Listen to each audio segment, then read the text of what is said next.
I want to talk about red pointy hats, specifically as they pertain to before and perhaps a bit outside of that famous 1930s Coca-Cola advertising campaign that would cement the image we have today of a jolly red-dressed Santa Claus and his very specific appearance.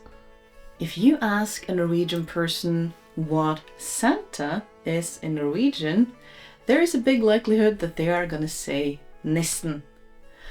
But there is nothing saintly about that word. In fact, the concept of Nisse, which are small supernatural creatures whose closest English counterpart would probably be something within the family of the little folk in Irish mythology, have very little to do with Christianity at all. They are small, largely invisible to humans, and could be awfully difficult to deal with if not treated right. They could live in different buildings and even on ships, but the most common and well-known Nisse has to be the fjøsnisser or barn Nisse. These Nisse lived in the barn or stable of your farm and helped take care of the animals, but only if they were given a nice big bowl of rice porridge with a big wad of butter in the middle on Christmas Eve. They were also mercurial and moody, and like a lot of supernatural creatures in myth and legend, they were not particularly bound by human customs. One fairy tale tells us of a girl who places the butter on the bottom of the bowl and the porridge on top, covering it.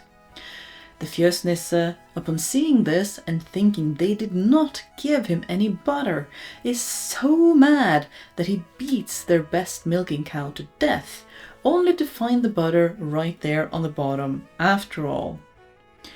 To rectify his mistake, the fjøsnisser heads over to the neighboring farm and steals their best milking cow as compensation, which is not exactly ideal conflict resolution within human norms and customs. The image of the fjøsnisser that we have today was frozen in time due to, of all things, postcards.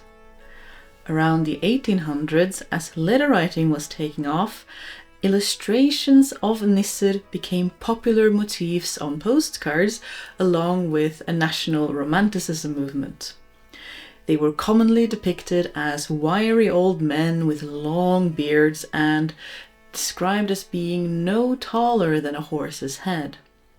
Their attire of red pointy hat, knee-long pants, stockings and waistcoat is not an accident, but taken directly from local clothing customs in the region at the time.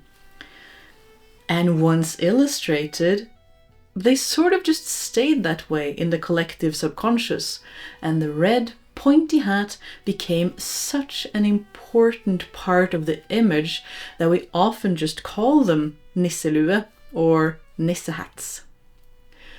One of my favorite photos to illustrate where the visual inspiration came from is called A Mature Age and shows men from the Sogn og Fjordane region in Norway dressed in their regional attire.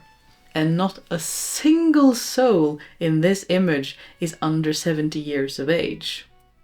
But before the word Nisse came to Norway from Denmark, we had the concept of gardvord, or farm protector, from all the way back to Old Norse.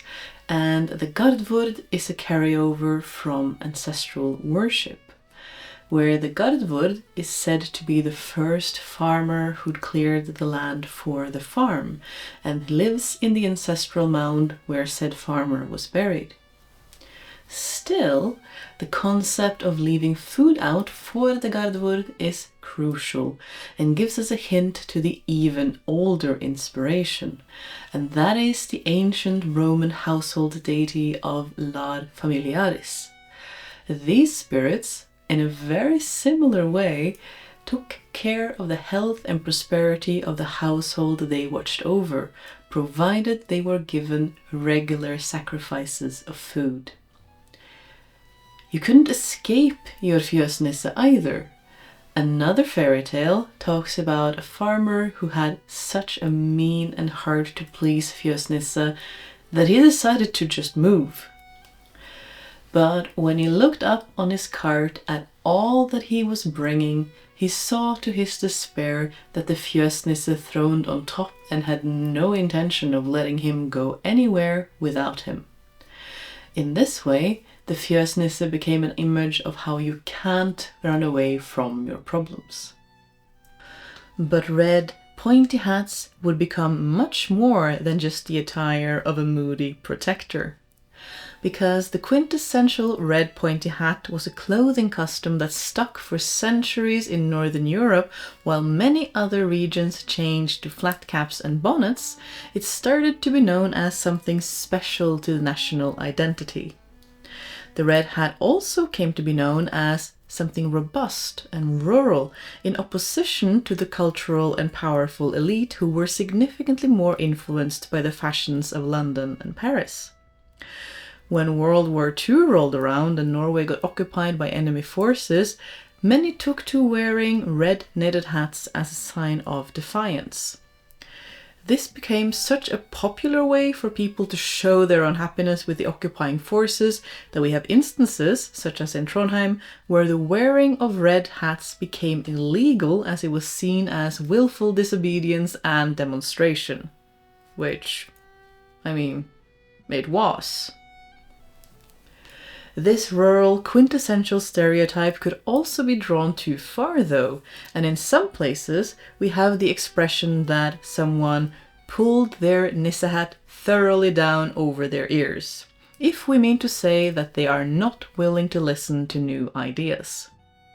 Yet another fairy tale related to the fjøsnisse tells us not to underestimate size when it comes to effort and results. A farmer found himself in, shall we say, unfortunate circumstances midwinter, and he tried to resolve it by stealing hay from a neighbor. On his way back, he comes upon a fjøsnisse who is pulling a small pile of hay back with him. The man laughs and tells the fjøsnisse that such a small amount would never make much of a difference.